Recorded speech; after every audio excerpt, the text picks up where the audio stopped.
In the heart of the Middle East, Israel and Iran are locked in conflict. They stand in stark opposition, fueling regional instability. Israel, the historic homeland of the Jewish people, faces constant security challenges. Despite these challenges, Israel remains resilient and innovative. Iran, a land of ancient empires, is now led by a regime hostile to Israel. This regime fuels conflict through proxy groups, destabilizing the region. These groups, like Hezbollah and Hamas, pose a direct threat to Israel. It's a shadow conflict, waged through espionage, cyber warfare, and covert operations. For Israelis, this is a daily reality, a life lived under constant vigilance. Yet the people of Israel continue to build, hope, and live. Iran's leadership views Israel as illegitimate and seeks its destruction. This animosity shapes policy and education. The contrast is stark, a fundamental clash of values. Israel seeks survival and peace. Iran's regime relentlessly pursues confrontation. The world watches as these tensions escalate. It's a struggle for existence and identity. This makes the situation one of the most dangerous standoffs in the world. The stage is set for a confrontation with global implications. What is biblical prophecy? It's God's message, divinely delivered through prophets, revealing His plan and purpose for humanity. It's a divinely inspired roadmap, showing us where history is headed, according to God's will. Prophets like Isaiah and Ezekiel foretold the rise and fall of empires, the scattering of Israel, and the coming of the Messiah. Many prophecies have already come true, like Israel's rebirth in 1948. This gives us confidence that God's word is reliable, and that future prophecies will also come to pass. Biblical prophecy strengthens our faith and reminds us that God is in control. It's a call to greater trust, not a reason to panic. It's about understanding the signs of the times. Biblical prophecy is a light in the darkness, guiding us. It reminds us that history is held in God's hands. In the Bible, Iran appears as Persia, a major ancient empire with a pivotal role in Israel's story. Persian King Cyrus allowed the Jews to return from Babylonian exile and rebuild Jerusalem, fulfilling Isaiah's prophecy. The story of Esther shows God using Persia to protect His people from destruction. Persia was once a benefactor to Israel, even called God's anointed through Cyrus. This history contrasts sharply with modern Iran's hostility toward Israel. The Bible's portrayal of Persia is complex, both a tool for restoration and, in prophecy, a future adversary. Today's Iran is the geographical and historical successor to biblical Persia. The shift from ally to enemy is significant in understanding end times prophecy. The ancient name connects today's headlines to the Bible's narrative. Persia's evolving role is a key sign for students of prophecy. Ezekiel chapters 38 and 39 contain a detailed prophecy. They describe a future invasion of Israel.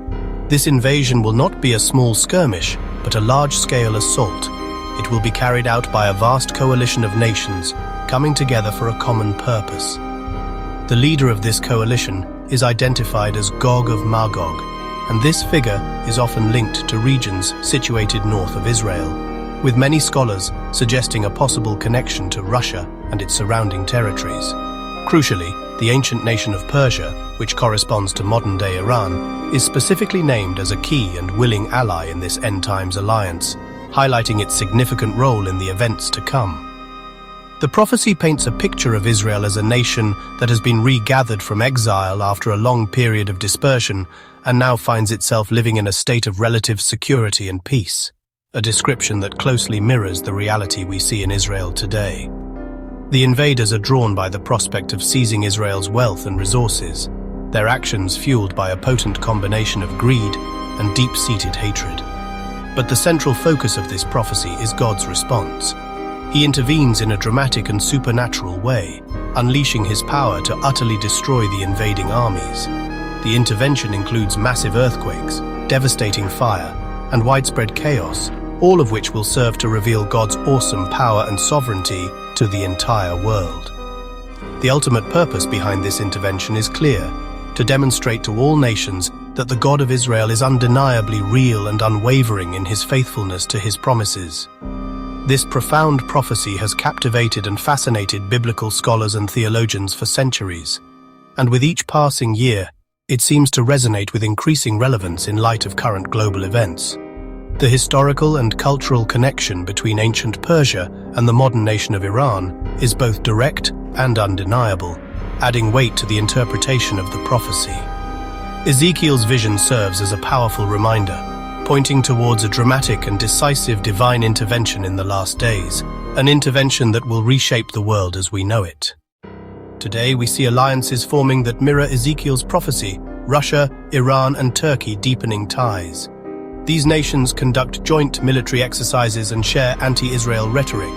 Iran's leaders openly call for Israel's destruction, echoing the hostility described by Ezekiel. Iran arms and funds proxy groups encircling Israel with threats. Israel, reborn in 1948, is prosperous and regathered, just as the prophecy said. The coalition of enemies, with Persia at its core, is taking shape before our eyes. While we must avoid setting dates, the convergence of these factors is unprecedented. The alignment of nations, Israel's regathering, and open hostility are powerful signs. These developments are hard to dismiss as coincidence. For believers, it's a call to prayer, vigilance, and deeper study of God's Word. The prophetic puzzle pieces are moving into place. We may be witnessing prophecy unfold in real time.